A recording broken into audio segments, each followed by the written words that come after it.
Chapter 6 Song on the Wind. "Peanut's tracks," said Annie. "We have to find her before she freezes."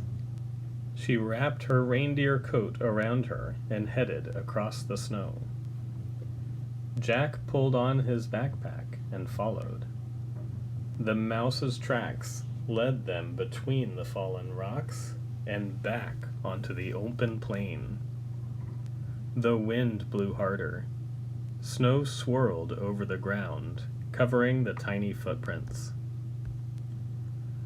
"I can't see them anymore," wailed Annie. She and Jack now stood in the middle of the plain. They stared at the wind-swept snow.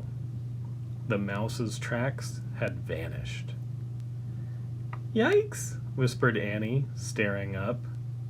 Jack followed her gaze. On one of the cliffs was a tiger.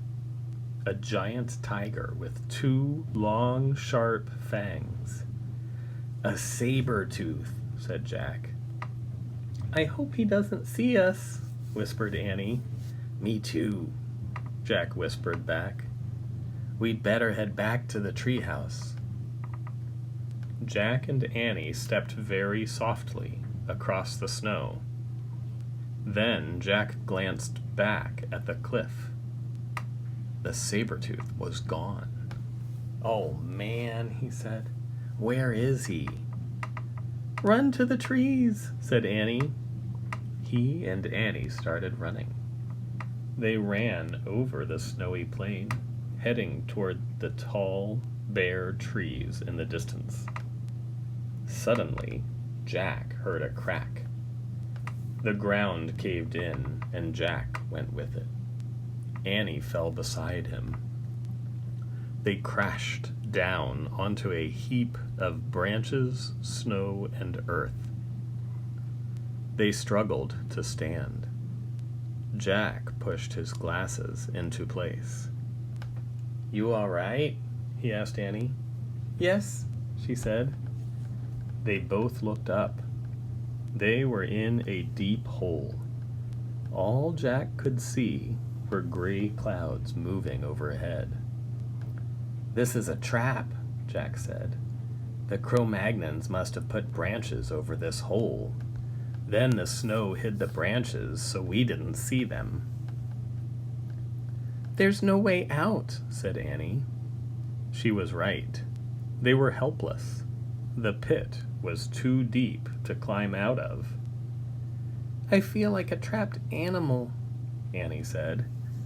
"Me too," said Jack.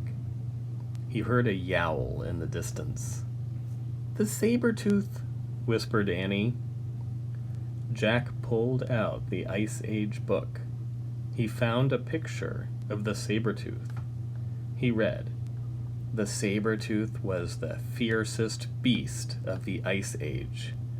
It attacked humans as well as woolly mammoths and other large animals." "Oh, brother," said Jack. "Listen." Annie grabbed him. "What?" Jack jumped. "I hear music." Jack listened, but all he heard was the wind. "You hear it?" said Annie. "No," said Jack. "Listen carefully." He closed his eyes. He listened very carefully. He heard the wind, but this time he heard another sound too. Strange, haunting music. "Ah!" cried Annie. Jack opened his eyes. Staring down at them was a figure wearing reindeer antlers and an owl mask. "The sorcerer," whispered Jack. "Squeak!" Peanut peered down at them, too.